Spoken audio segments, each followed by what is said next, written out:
Carnot heat engine. Before that, we have studied heat engine and its efficiency in general. Today, we will study the Carnot heat engines in specifically. In 1824, Sodi Carnot proposed a heat engine free from all the imperfections of the actual engine. What was actual engine? The engine that cannot completely convert the heat into the work. So it is free from all the imperfections of the actual engine. This heat engine has maximum possible efficiency but less than 100%. He claimed that no heat engine can beat my proposed heat engine, means that it was the most maximized efficiency that can be obtained at the certain idealized standard situations, standard conditions that are not practically possible in the actual lifestyles, in the actual life happenings. So it is the most achievable maximum efficiency engine. That is not certainly actual, it is a ideally performed experiment done by the Sodi Carnot in 1824. So what was the construction? Carnot heat engine consists of a cylinder here with perfect insulating wall. The walls are completely insulated, neither heat can enter nor can leave. Ideal construction base, frictionless movable piston, and ideal gas is stored in it here. So this is the graph that we will draw with the passage step by step, and first it will be AB, then it will be BC, then it will be CD, and the last it will be AD. So that is called the diagrammatical explanation of the Carnot cycle. These two diagrams are important to be drawn. Let's talk about the working of the Carnot engine, how it works. It works basically in 4 steps. The number 1 step is the isothermal expansion. The number 2 step is the adiabatic expansion. The number 3 process is isothermal compression. Number 4 is adiabatic compression. So we will talk about these steps in chunks. The number 1 is isothermal expansion. The cylinder is placed on high temperature reservoir, means hot body. System absorb heat Q1. High temperature reservoir, temperature is at T1 because it's the first experiment T1 we have taken, and gas work on the surrounding. What will be the possible function when gas is stored in a container, heat is provided? What will happen? Heat is not also leaving the system. What will happen? The heat will cause the expansion of the gas. Piston will move above and the volume will be increased as the molecules of the gas are expanding out due to the increase in temperature. As you have studied the Charles law, where it is stated that the temperature is directly proportional to the volume. Here the same phenomena is happening. So the work done by the gas will be equal to the heat absorbed, means that more the heat absorbed, more the gas absorbed, more the gas expand, it means more the work is done. So the work done in the first law of thermodynamics equation can be written like delta E, mean internal energy change, Q is heat absorbed plus work done. So as we know that the change in the temperature is 0. Change in temperature, we have taken it as 0. So it means that delta is equal to 0. Means internal energy change occurs when the temperature changes. When there is no temperature change, the delta is equal to 0, and QH, that is heat absorbed, is equal to the work done, right? Why it has happened? Because in the previous page we have studied that where delta E equal to H or Q, simply Q and W, because we sometimes write the H with the Q because both of these are representing to the heat. So we can say that delta E is equal to Q plus W. where we were saying that the delta E means the internal energy change is equal to the heat absorbed plus the work done. So when we are saying that, so when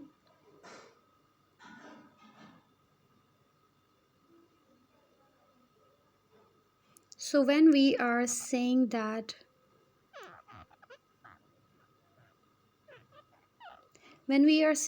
the this change is equal to 0, so it means that when we take the W to the left side, it become negative. Simple.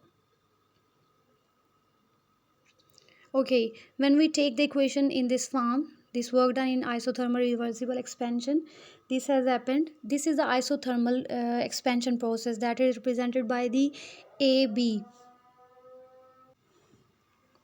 So we were talking about the work done that is equal to the PDV.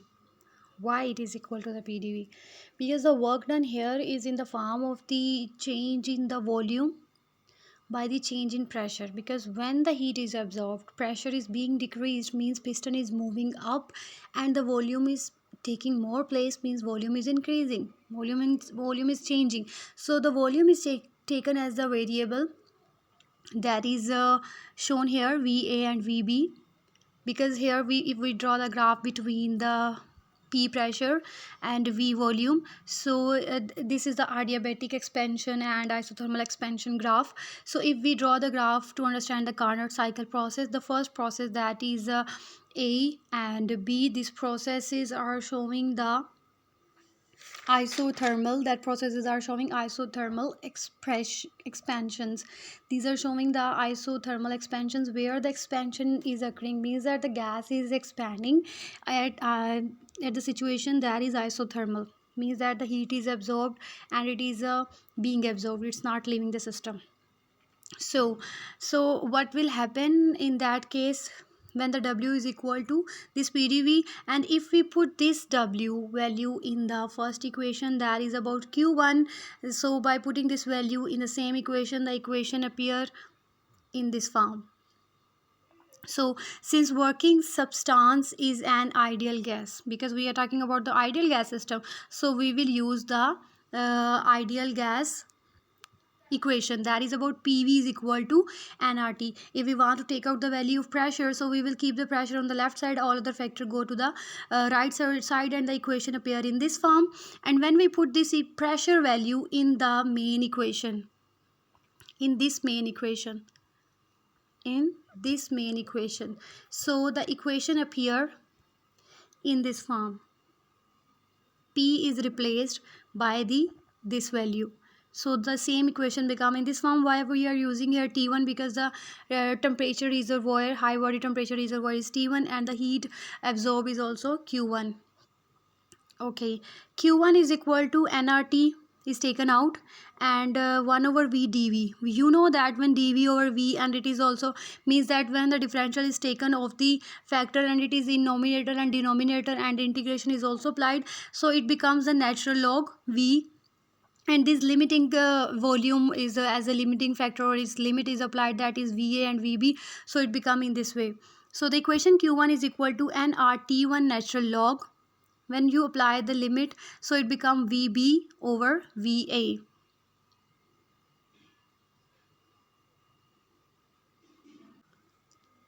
Here is the second step of the Carnot engine cycle, adiabatic expansion. Before that, we have observed the isothermal expansion. We were providing the heat to the system, and this system was idealized, gas was idealized. Here we are saying that when we place that same container that has experienced the isothermal expansion placed on an insulating material, so heat is added, or neither is added nor is removed, so the Q becomes 0, because Q is the heat transfer. So in that phenomena where no heat is entering or leaving, so Q is 0.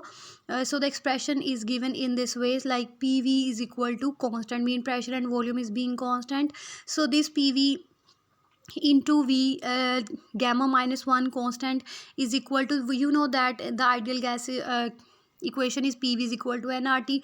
The same factor PV is replaced by the nRT. Here you also know one more thing, n is the number of the molecules that are taken and just taken and are not getting changed because the system is closed. So n is also constant, r is the gas constant. We will neglect it as big because it's also a constant value, so we can taken its value by the from the literature. So from the equation, if we neglect it, so it become the main equation become TV is equal to the TV lambda minus 1, that is a symbol is equal to constant. T is the absolute temperature, V is the volume, and that is also constant. Because why these two factors are constant? Because temperature is constant. We are not providing more temperature, we are not letting temperature leave the system, and the volume is remaining the same. So what will happen here? The only thing happen here will be that the energy is saved. Internal energy, some type of energy is saved in the molecules because the molecules of the gas were expanding. So the internal energy is restored in the system, and that internal energy will help the system to be expanded a little more, because in the AB was the isothermal expansion, and this will be expansion, but this expansion is lesser than the this one expansion. Here is the more expansion, here is the more expansion, more volume increased. And but in this case the volume is increasing, but this volume increase is lesser than a isothermal expansion, because it is adiabatic process where no heat is entering and leaving the system, and the same internal energy stay restored in the system is being utilized or being worked to a little bit more increase or expansion in the system.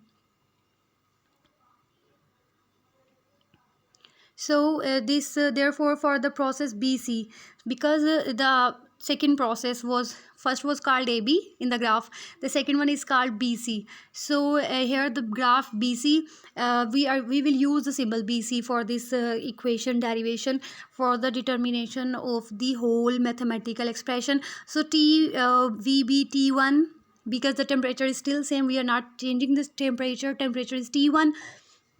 VB lambda minus 1 is equal to constant, and Vc is also constant, right? So when these two factors are taken as the are constant, so we can write them together, because the T1 Vb is talking about the B point,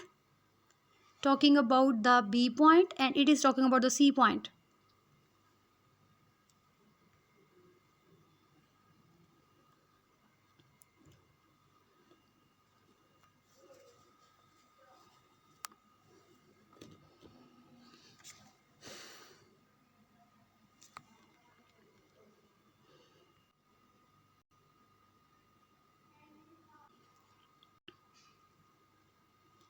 Previously what we have talked about in the third point, it was our isothermal expansion. Now it's the turn of the adiabatic compression.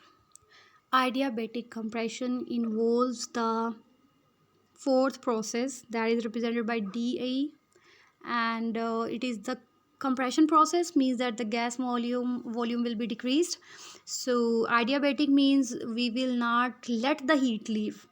In this process no heat is added or removed, because it is another the adiabatic process, in the same like in the adiabatic expansion process, it is also adiabatic compression process where also not the heat is leaving and added. So in the same process that we have assumed before, that was PV means the constant, because it's a adiabatic process. So and as we have studied it in the adiabatic expansion process, the PV was constant. So it means by putting the volume, the value of the by adding one another factor of the volume, that is adiabatically idealized factor that we are adding by ourselves, that is the volume lambda minus 1. So it becomes, after all, by putting the value of P, it is what that was equal to nRT, and then we said that nr are the constants. So now the equation become in this form, TV lambda minus 1. So if these two T1, because here the temperature is being changed, because some of the heat is rejected, so it become T2, and volume is V1, and then it become changed into the VD. So because both of these are constant, so by writing both of these values together, it appears in this form. So when we from the equation 3 point, like the equation that we have derived these equations where we are saying that Q1 was obtained equal to the nRT1 natural log VB over VA, and the nR2 natural log VC over VD. Simple. So one thing more I would like to tell you, it is here that I want to tell one thing more, that was the actual derivation obtained after this. The actual derivation obtained after this, it is right now. So if we want to write it into the negative, it is generally it is simple, minus nR2 natural log VD over VC. So if we want to remove this negative value, we will change this value denominator into the numerator and numerator into the denominator, and the equation become generally in this form. Means that the first one value obtained was in this form, and if we remove this negative value, the equation become this form. So we will finally use this equation for the further derivation. So this is where we were saying that Q1 is equal to this and Q2 is equal to this form. So when we know that NR are same, downside and upside, these are cancelled out. Remaining factor is T1 natural log VB over VA, T2 natural log VC over VD.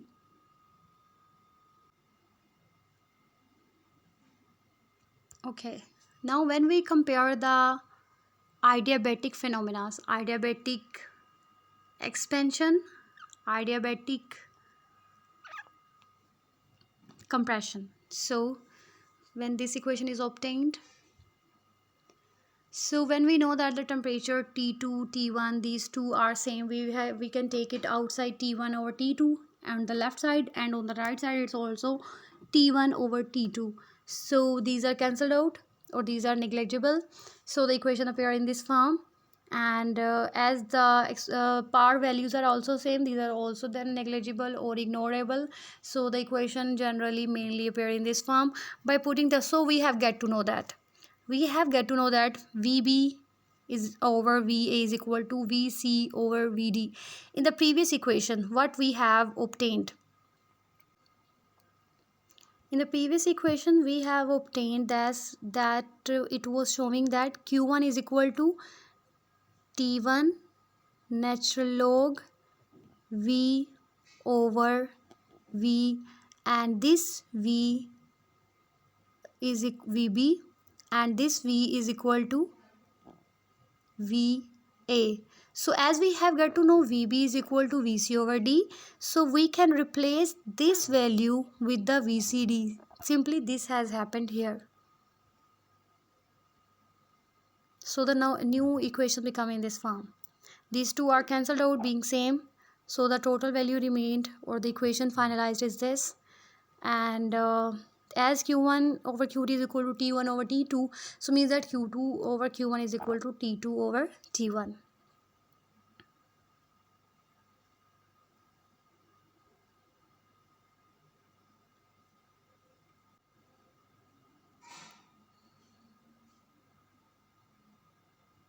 So here, if we want to know the efficiency of the Carnot heat engine, that is equal to the eta.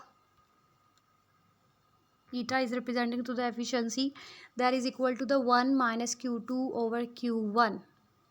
So eta is equal to 1 minus T2 over T1, as we have derived it in the general heat engine equation. So it's apparable in this form. So it means that the efficiency of heat engine is independent of the nature of the working substance. It depends upon the temperature of the hot body T1 and the cold body T2. This theorem is called the Carnot theorem. So according to the equation, eta depends on the ratio of the T2 and T1. The efficiency will be 100 times when the T2 is equal to 0 or the Q2 is equal to 0. That is not practically possible. So 100% result cannot be obtained. The maximum efficiency can be obtained, but it must be lesser than the 100, because the exactly T2 is equal to 0 or Q2 is equal to 0 is not possible. Only possible is that we can reduce their magnitude, we can reduce their numerical value. We cannot practically reduce them to the zero, because some of the heat will always be getting released in the form of the friction, in the form of the some instrumental problem, in the form of the voice, in the form of the heat.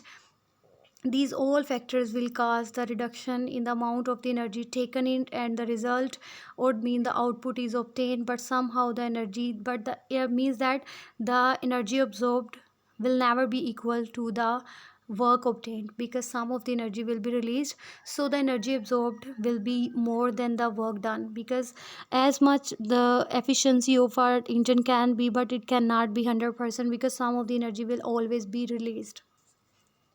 Thank you.